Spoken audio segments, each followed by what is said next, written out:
Hey, it's Chris Fleming. Welcome back to this month's edition of Spirit Talk. Our guest today is a second-generation fortune teller and a high priestess of British traditional Wicca. As a professional psychic intuitive for over a decade, she has served psychic apprentices and thousands of clients.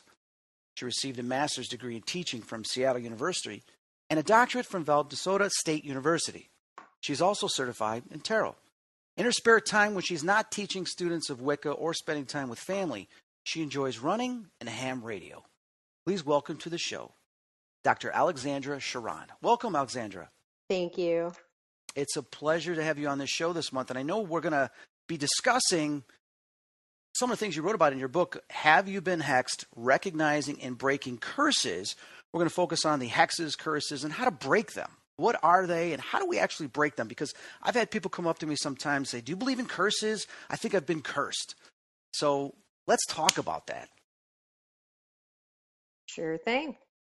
How did you get interested in hexes and curses? Well, I actually, it was because I worked for quite a while as a psychic, and I still do psychic work. And the thing that happens is a lot of folks come to psychics when they believe that they have a curse, whether or not there is an actual curse there.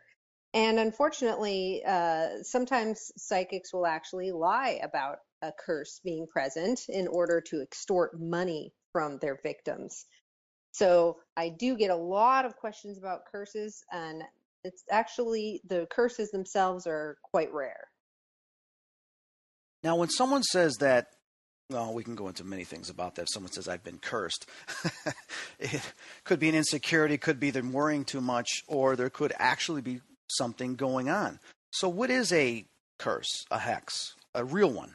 That complicates the matter a lot because there's sort of a continuum, let's say, of curses. You know, the very basic curse is simply creating a change in someone's life, a negative change in accordance with somebody else's will. So the cursor is going to create negativity in the life of the cursee, ideally, if the cursor is effective in his or her work. But the simplest form of a curse that we see every day that's not rare at all is simply the evil eye, which was a big deal back in the Middle Ages. But, you know, you give somebody the evil eye. If your kid is doing something naughty and you shoot them the evil eye to stop what they're doing and make them kind of feel a little bit of shame, that's a very simple, basic, and not terribly harmful form of a curse. Now, on the other end of the spectrum is, a big ceremonial magic curse where somebody might try to create a specific negative outcome, like to curse, put a blight on the crops or curse somebody's firstborn child. When we hear stuff like this, there's curses that go down thousands of years, famous curses. What was it that gained your interest to write a book about this? Well, the problem was that I saw so many of these clients who were really negatively affected by simply fearing the curse, because people's minds are powerful. Your mind is a powerful thing. You can absolutely curse yourself simply by thinking that you are cursed. I mean, we've all had this kind of incident happen when you're having a bad day, where first thing you do, you get up in the morning and you burn the coffee and you think, oh, this is a bad day. And then you notice the negative things in your life a little bit more. You might notice the commute traffic a little bit more and say, oh my goodness, it's an extension of this bad day. And it snowballs from there. So I was noticing a lot of clients being negatively affected by cursing themselves or by these hoax curses that I mentioned before. And I wanted there to be a resource that these folks could turn to that wasn't necessarily somebody saying, hey, I'll remove that curse or hex from you for $300. I wanted there to be a resource. Ideally, this book would be in every library in order to help those who really are experiencing negativity in their lives. Right. You talk about hexes that weren't hexes at all, and hexes that actually turned out to be real curses. Before you come to that conclusion, is how do you tell? Well, the usual way, of course, that I turn to, being a psychic reader or fortune teller, is, of course, divination. And divination has Okay. been used for many, many, many years in order to determine the presence of hexes and curses. In particular, there's determinations in most of the divination methods, such as palmistry, for example. In palm reading, there's very specific signs and symbols that you can search for in order to determine whether or not a hex is present. And sometimes that can be very comforting to clients because they can see it right there in front of their eyes. I had, this was years ago, had to have been, oh God, I don't know, 15 years ago. There was a friend of mine that knew this gypsy and said she was great. And I said, okay, so I was interested. She came over to my place and did a little bit of a reading. And because of my own background, I tend to be skeptical of others. And then she said I had a curse, and she had this little jar with water. She told me to close my eyes and everything, and she was doing this ritual. And then all of a sudden I opened my eyes, and there's this bleeding black thing in the water that's spreading out, foggy. And she's like, oh my God, I just pulled the curse out of you. But we're going to continue to have to get together so that it doesn't come back. And I sat there going, are you freaking kidding me? and I knew it was just a ploy. You build the trust, I'm trying to help you, and then start giving me money over and over and over until we get rid of this. So I kind of just pulled away, and I realized that this wasn't real, in what she was saying. That was a really wise choice. Another really common hex fraud that is done is to use an egg. And you have the fraudster will pocket a rotten egg and pull out a fresh egg and say, this egg is going to remove some of the negativity. And then they'll have you close your eyes and they'll sort of rub the egg on your forehead and stuff. And they'll secretly switch the eggs and crack it open. And then you'll see all the nasty stuff inside. Yeah. Why? Well, I want to say, why do people do this? I mean, obviously because of greed and to trick people. But when you are working with your clients, using your divination, using your palmistry, you have to look for specific signs. How do you then handle the client if, you can go two different paths, whether it's a real hex or whether it's not? What procedure you really do dealing with clients like that?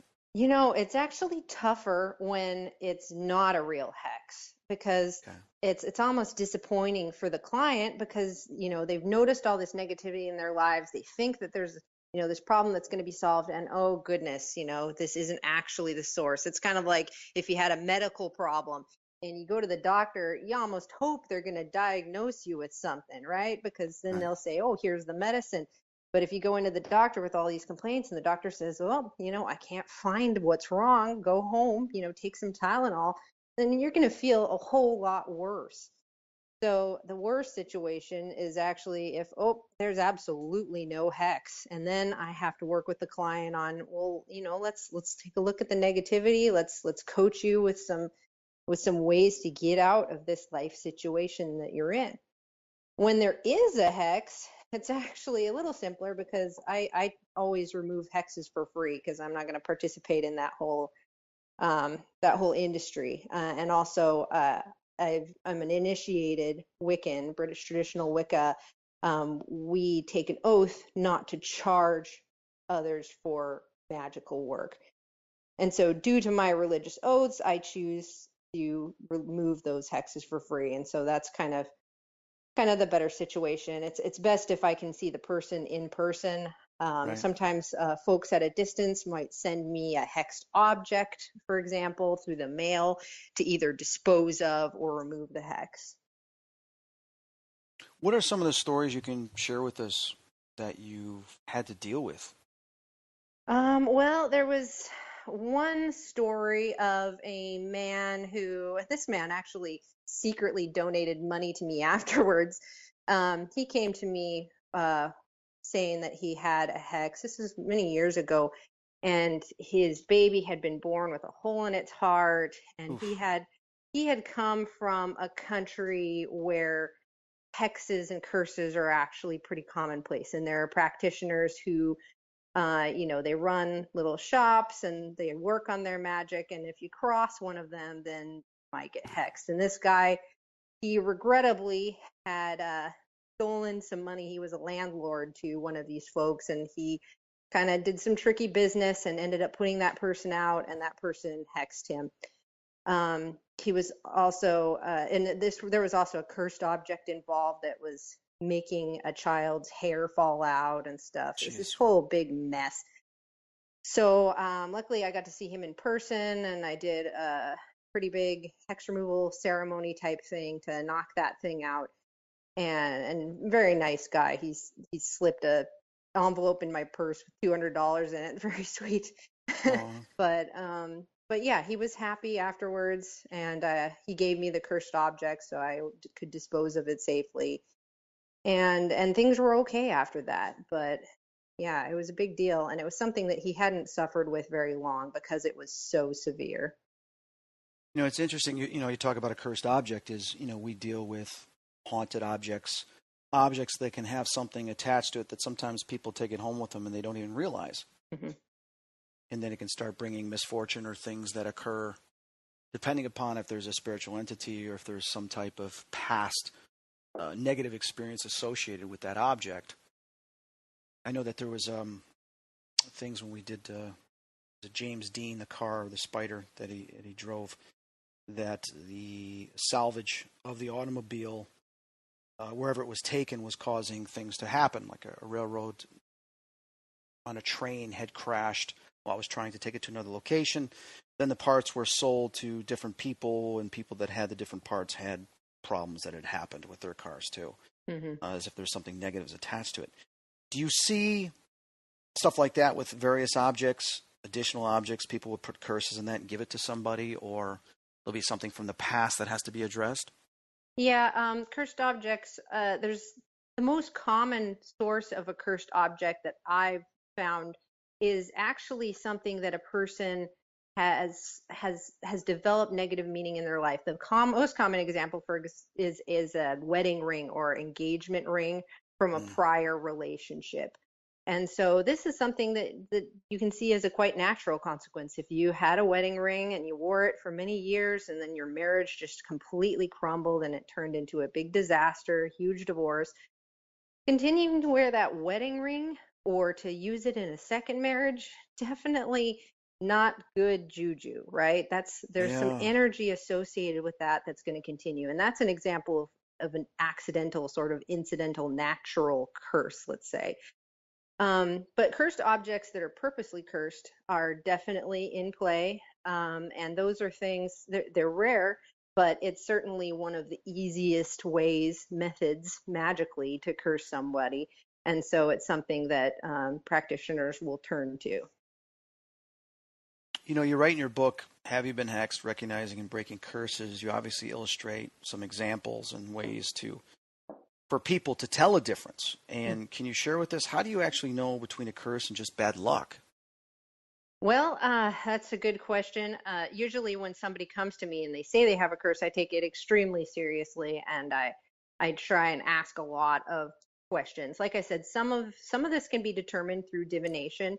If you have a star on your palm, the stars appear and disappear on palms, and those are signs that can show that there might be a curse working in your life. I also, try and find out somebody's background, if they recently traveled to a country where these curses are commonplace, or if somebody in their life is a serious magical practitioner. And I don't just mean, the girlfriend who's, kind of goth. I mean, somebody Right. who's really come from a magical place where this is something that's their vocation. and find out some details about whether they found any signs of a curse, because sometimes these hex workings will leave objects that aren't necessarily objects that you would keep on purpose. I mean, something that you might find on your doorstep, a collection, flies pierced with pins, those kind of things. So when we have, certain objects that obviously can have attachments to it, people, like you're stating, where did they visit? Where did they go to? Like I had an individual, he fought in Afghanistan, and then he fought also, went into Central America, and then went into Africa. And through one of the forests, there were these wooden statues. When I was speaking to him, I said, wow, you've got two different attachments, two different spirits. One of them stating that you were in a jungle and there's these two wooden statues next to a tree that you saw. And he brought up, he goes, oh my God, you're right. So there was some type of ritual thing that went on there in that jungle that this entity had attached itself. Why? I mean, I purposely don't know. I know spirits will sometimes look at ways to get out of wherever they're at. They'll find someone unsuspecting. But any idea on why some of these entities will attach themselves to somebody from another country and then just follow them home? We deal with this a lot in the Middle East with the jinn, but why? Yeah, it's really interesting. Think about it as kind of like a cultural difference. These entities are from a different sort of culture on the other side, and they have ways that you might offend them. The most common example that I've seen is folks who will take volcanic rock in Hawaii from areas that are sacred to the goddess Pele. And then they will experience nasty curse type effects when they get home until the rock is returned to Pele. So in this example, Pele has been offended because some of her sacred rocks are removed. It's sort of like, stealing somebody's purse, or, more sacred than that, because it's like her bones.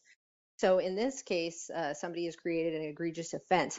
In the case of if you encounter statues, shrines, things like that, sometimes there are things that that entity requires, such as an offering. And if that offering is not given because you're a foreigner, you have no idea that this deity typically takes a specific offering, then you've created that offense, and that debt needs to be repaid somehow.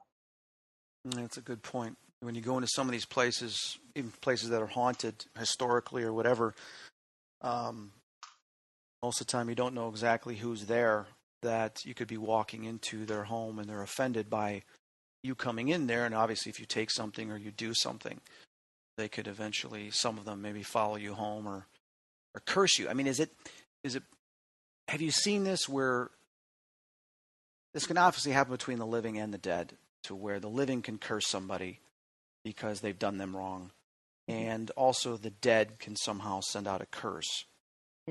What do you tend to see more of, the living or the dead? I would say, boy, that's kind of hard to say, because like I said, there's such a spectrum that it's almost like it doesn't really fall into one or the other, because some are milder than others.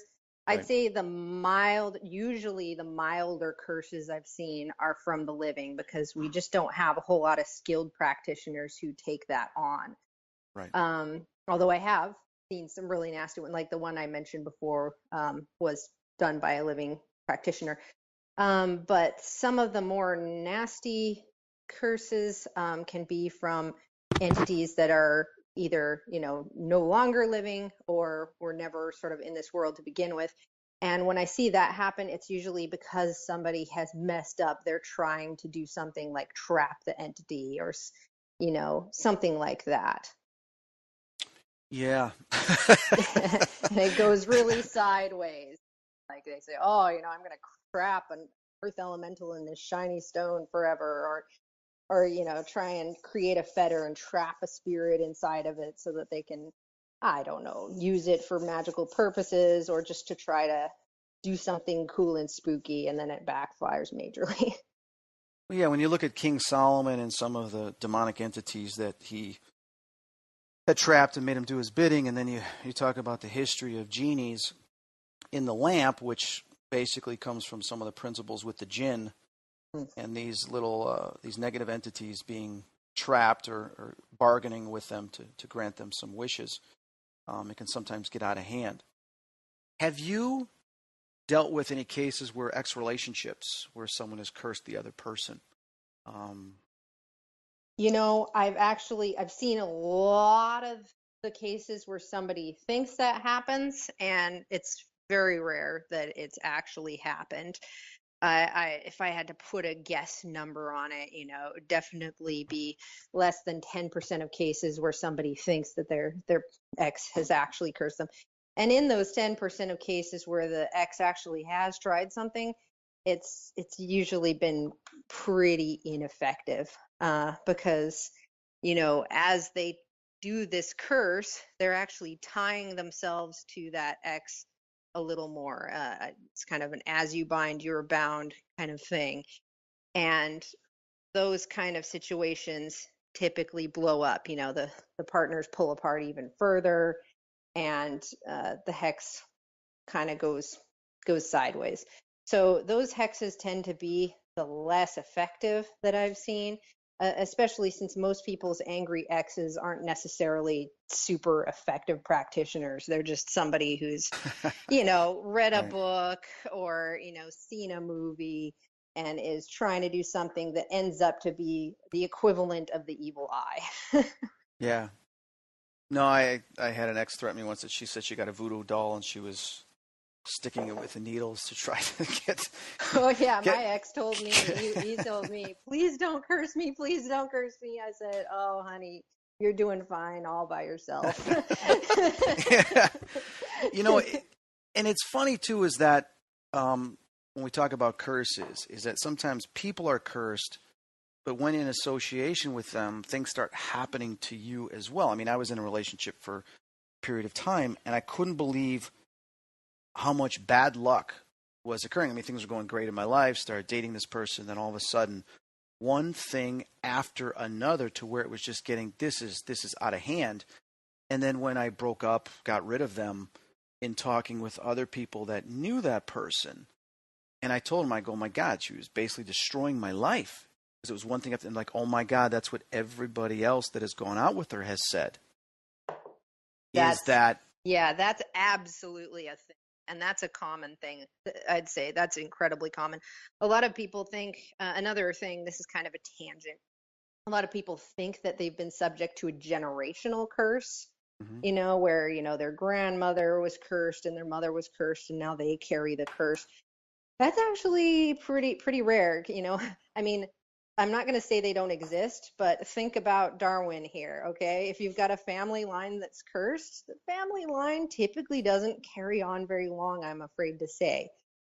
So family generational curses are actually pretty rare. What is common is what you've spoken of, where there is a person who has negativity. Let's say they could be cursed, or they could themselves be what we call a psychic vampire, somebody who feeds on the energy of others. And oh this my is God, yes, definitely a common thing. And so yes. everybody in their lives are going to start being affected. And that's one of the things I wrote about in my book is, examining what kind of people you're spending your time with, and seeing whether that's the source of the negativity. I'm actually, that would make a lot of sense. Someone that obviously, if they're bipolar and always looking for affection or attention from others, then would be always seeking that out, which also can go into like a psychic vampiric type energy drain. Oh, for sure. And narcissists who are just constantly looking for validation, they will just suck people dry here and there and everywhere. And then that negativity will snowball. Just like I mentioned with the having a bad day, well, that person will trigger some negativity in somebody else's life and see a cascade of events happen after that. Yeah, we're seeing a lot of that in the political arena right now. Absolutely. And we won't talk any more about that, but it pretty much is self-explanatory. Right. So does someone address a hex or curse, and how do they go about getting it broken? Well, How can it be? this is what's great. There's so much history and lore written about hex breaking. This is a thing that people have been doing for quite a long time. In many cultures, like I said, hexes are a thing that happen kind of every day. It's not a big deal. Just like in our culture, the evil eye still exists, even though we don't call it that. And it's not a big deal. We've all developed our own coping mechanisms to deal with that. And so hex breaking, my clients are often disappointed to find how anticlimactic it is. It's very simple. There are simple methods. Even in lore, it's things like, untying all the knots on your outfit and then saying a prayer, or ringing a bell, banging pots and pans to scare an entity out of a house. It's not that difficult. It's not something that anybody has to pay a magical practitioner $300 to do. Right. Hexes can be undone, most of them very, very simply. And it's easy to then use those same divination methods that you might use to determine a hex to then see if the hex is gone. So it's very simple. The only issue is the person has to be prepared to fill their life with positivity afterwards. There's going to be kind of a vacuum after that curse is gone. You have to be able to step up and rebuild your life instead of, kind of recursing yourself by remaining in the same rut. That's the tricky part. Yeah, that is. Somehow to stay within the present and the future and not keep reflecting back on the past. Mm-hmm. Yep. Just writing this down. This is interesting. The how do I say this?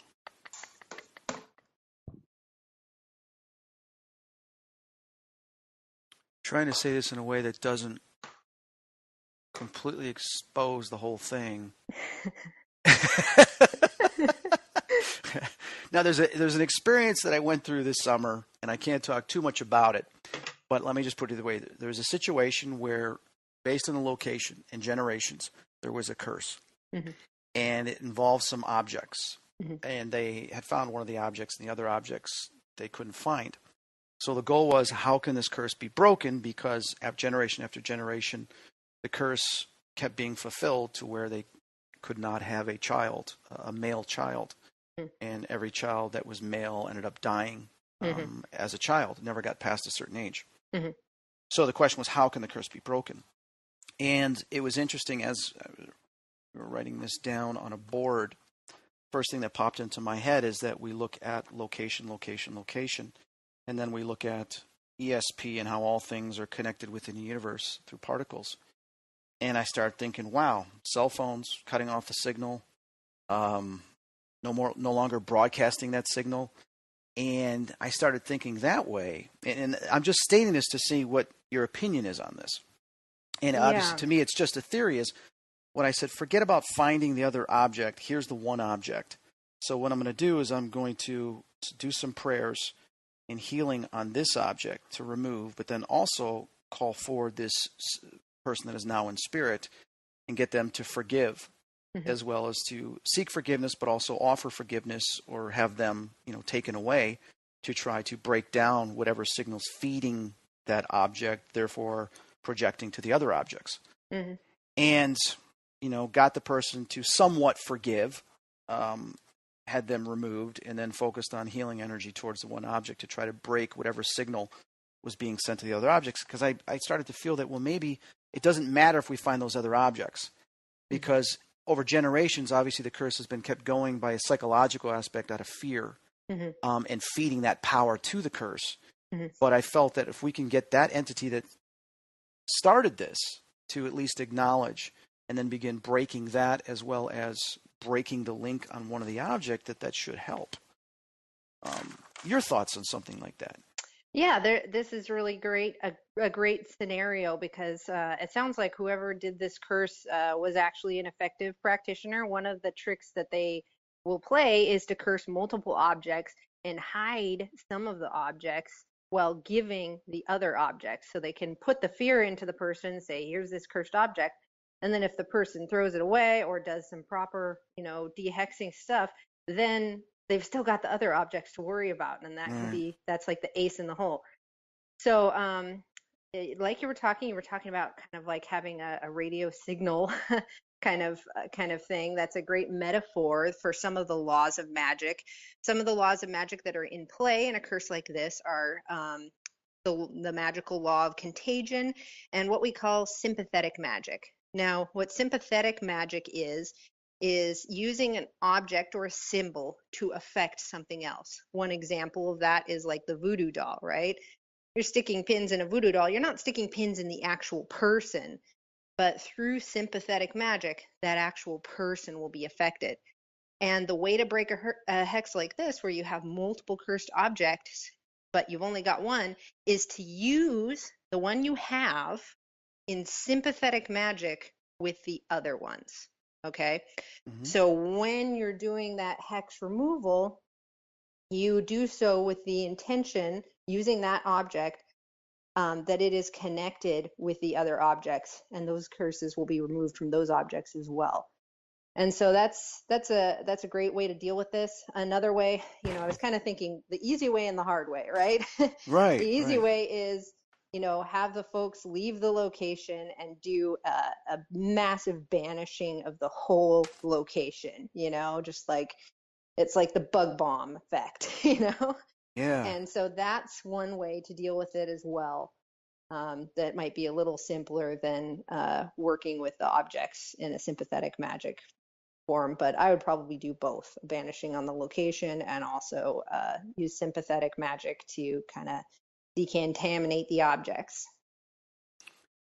Sometimes, when you have these objects, but then you also have certain spirits. When I was in Jamaica, they talked about Obeah and Mayal, and I got to sit down with an Obeah practitioner, and I sat down with a Mayal practitioner, and one of the things that they had talked about was where they would write down the person's name on a piece of paper, take a nail, and they would drive the nail through the tree, and it would cause that person to be attached to that tree upon death, or the spirit to be attached.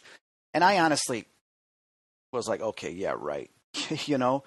But we had found a tree that had an old rustic nail on there, and the paper was long gone, and it had a big crevice within the tree. So I put my recorder in there, and lo and behold, I caught some incredible EVPs of people screaming and saying, that they were trapped in this. And I was just completely shocked that there was a power that was able to somehow, some way, trap these people to a tree. So it was a whole new awakening for me, spiritual-wise, to witness something like this. And then I reflect back on, the house I grew up in was very haunted. We used to do the Ouija board all the time. We had no protocols or guidelines doing the Ouija board. A lot of mistakes were made, and just welcoming anyone and anyone to come through and talk to us over many years. Upon visiting the house after not living there since 91, when it was up for sale, came back home that day. Next thing you know, I felt completely different. I had an attachment. I wake up in the middle of the night, something shoves me, and there is this spirit standing at the edge of the bed yelling at me and telling me that they've been stuck in my house that I grew up in for many years, but now they were able to attach themselves to me and go to my new house, and they were so upset that they were in prison there. And I didn't know that there was any way that I had imprisoned them in that other house, but that there's still other spirits that are there that are stuck there. I'm assuming that these spirits can sometimes feel cursed themselves, being trapped at certain places. And, sometimes a Ouija board or other spirit communication can bring them forward, but then once they're there, if they're not sent away or awoken to where they are and where they can go, they tend to just linger and get stuck there. How have you dealt with stuff like that? Yeah, the things that I've usually noticed is when people will actually do that on purpose. So when a spirit is trapped in an object, it's called a fetter. And so a lot of folks will purposely try to install a spirit in a fetter. Sometimes this can be, for example, a beloved ancestor that they will want to put in a piece of jewelry that they then carry around with them, which is all well and good until that piece of jewelry gets stolen, or the person who originally made the fetter dies and the ring ends up in a pawn shop somewhere or something like that. And then it turns into a problem because the spirit's not so happy about all that. So Right. it's really important to think about the spirits and how they, have infinite lifespan essentially when you're doing kind of work like that. But yes, spirits will easily get trapped places. A lot of the time, it's something that's not the person's fault. Like if there's a suicide in a home, then that home will become haunted. Um, and those kind of things, a simple banishing ritual is typically all that's needed to get the spirit out of the property and sort of free that spirit.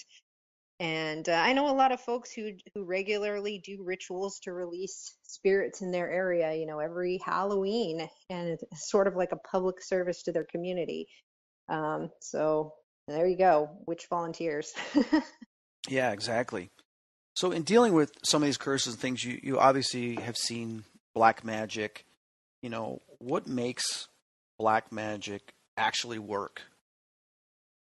Black magic will work by the same laws of magic as white magic. So, like I said, there's some underlying laws to magic, such as, the law of contagion, that if you have one object and you might use it in a ritual with another object to imbue it with the power.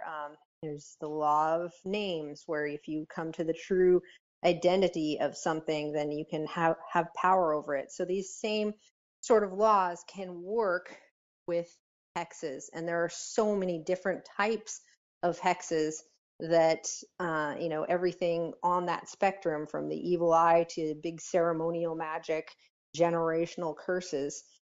There's just so many different ways that they work that I can't really give a coherent Sure. answer as to one or the other. Each hex needs to kind of be evaluated for its own mechanics. Yeah, different situation, different resolution. Hmm.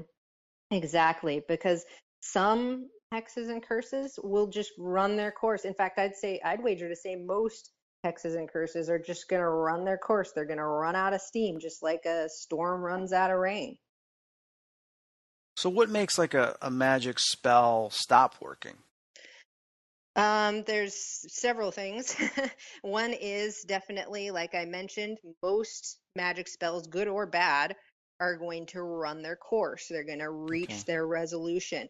And that's why you have to think about how much experience the practitioner has. A very experienced practitioner will actually purposely set an expiration date for their spell. It's either something that they want to see happen, like, may this spell never end until this person loses their job or whatever. Or it might be specific, by the next full moon kind of thing. Setting an expiration date makes spells more effective rather than less effective. So ideally, you're going to have a spell that has a specific kind of set of circumstances that you can carry out, or it'll just run out on its own. For those that are left kind of open-ended, those are the ones that can sometimes go sideways and have unexpected results even for the practitioner. Hmm. Those kind of spells still are easily broken. One can simply, just like if you've got some kind of, house you got to clean out and get ready for sale, first you just clean out all the garbage, then you move in all of the good stuff so that the next buyers will get it. So when you got a hex, you remove all the bad stuff. This can be done simply, like I said, through prayer and other anticlimactic methods. And then you have to protect or bless the object or person so that, the bad stuff doesn't just move right back in. Yeah, that's a good point. People tend to just remove stuff from homes or objects, and then they don't go back to bless the person which may have brought it there in the first place.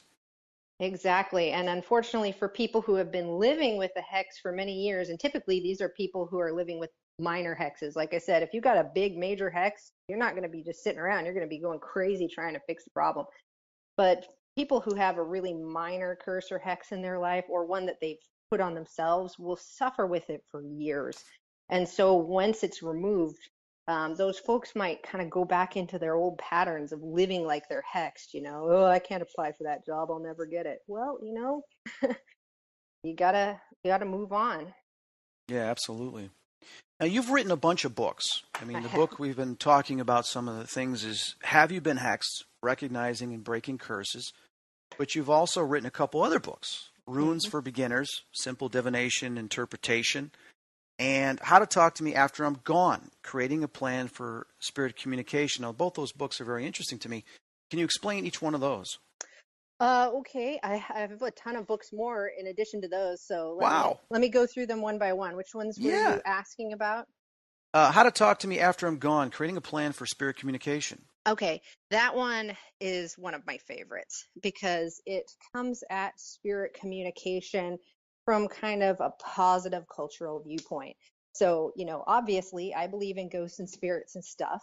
And a lot of these ghosts and spirits are actually good things. They're my ancestors helping me. They're not just oogie boogie things. Hmm. And so, ideally, once I'm dead, I will want to be a positive influence in the lives of my descendants. So, How to Talk to Me After I'm Gone is kind of a combination crash course in safe and happy spirit communication, and also a way to develop a plan for once you're dead. If you want to be somebody that somebody can call upon when they need help, your kid can look up to you for years to come after your death. So that's kind of the angle of How to Talk to Me After I'm Gone. That's wonderful. I had, I was fortunate and unfortunate, but I considered fortunate that I got to spend 5 years with my father before he passed, knowing full well that he was disintegrating, Hmm. and got to spend time a lot more than the doctors thought. They thought he'd only be alive for about 2 years, 6 months to 2 years, and he lived for 5. Nice. So during that time, this is what grabbed my attention of the title of your book is, I talked to him about the spirit world. I Hmm. talked to him. We forgave each other. We talked about every single thing within our life from different perspectives and things that I didn't knew that he thought, that I always thought he felt different. And once we got all that out of the way, I explained to him the spirit world, and then the possibilities of us communicating and how it can be done. And it happened, when he passed that very day. And ever since then, he communicates. So it's something that not everybody talks about. They're afraid to talk about, but it's amazing the healing that can occur if you do talk about it at some point in your life before that person's gone. Absolutely. And that book, How to Talk to Me After I'm Gone, is all about guiding that conversation That's with your loved awesome. ones. Hmm. That's awesome. Everybody listening, and I know a lot of you listeners have written me over the years about losing someone or someone that's sick. Here's a book right here. You're going to want to pick up to prepare, because if you don't prepare, there's always that regret or wondering what if. Why not prepare for it? We prepare for just about everything else. I think it's fantastic that you wrote that. Hmm. Thank you. I'm really proud of that one. Now, you wrote this other book, Runes for Beginners, Simple Divination and Interpretation. What's that about? That one's pretty fun. So, runes, for those listeners who are not aware, are a script that was used in Europe a long time ago, and now they're still used. Those characters from the script are still used today as a divination method or as a method to work magic. So, those characters can be written on objects. In fact, in that book is a hex breaking uh, diagram spell that you can Wow. write on anything that you need, and they can also be used as a sort of set of stones, typically, or small pieces of wood. And those stones or bones or wood are cast in front of you, and you can read them just like you might tarot cards or any other divination tool. Oh, that's fantastic. So, you've been writing for how long? Your books? I think the first published was maybe 2009. 2009. Good for you. Mm-hmm. And you've got a website which is www.seepsychic.com, and that's SEE psychic.com. People can go to your website and they can book readings, they can get more information about your books. Yep, I'm kind of in the transition this year. I've moved my practice, so I'm working on all that. But yep, they can find information and contact me through there. And of course, my books can also be found in Amazon and on bookstores everywhere. Yeah, what we'll do for everybody listening is we'll be linking on the website for Spirit Talk the links directly to her website as well as to Amazon.com. But people can also reach you and follow you on Twitter at Dr. Alex Charan, which is DrAlexChauran. So you can look for her on Twitter. And then you've got your Facebook, which is facebook.com/C Psychic, SEE Psychic. So people can follow you there as well. In all that you've learned in dealing with hexes, curses, which can go from generations, various cultures, as well as relationships, what is the final advice you would give people in regarding to the topic of curses? I think my final advice would be that you are more powerful than you think, and you can dive in there with your own two hands and solve any kind of magical problem that you have in your life. I think so many people are scared, by spirits and things. They say, oh, I'm not going to use a Ouija board because it's too scary. And magic is everywhere. It's kind of like saying, oh, I'm not going to go out in the garden. There's too many weeds out there. And then just ignoring your garden as it's overgrown with weeds. I think that everybody should just get their hands dirty and make change in their own lives. That's fantastic. Thank you very much. Any last things before we finish? Just want to say thank you. You've been awesome, and I've really enjoyed being on your show. Thanks for having me as a guest. Oh, thank you so much, Doctor. I appreciate it. For everybody listening, this is Chris Fleming and Dr. Alexandra Charan. You've been listening to this month's edition of Spirit Talk.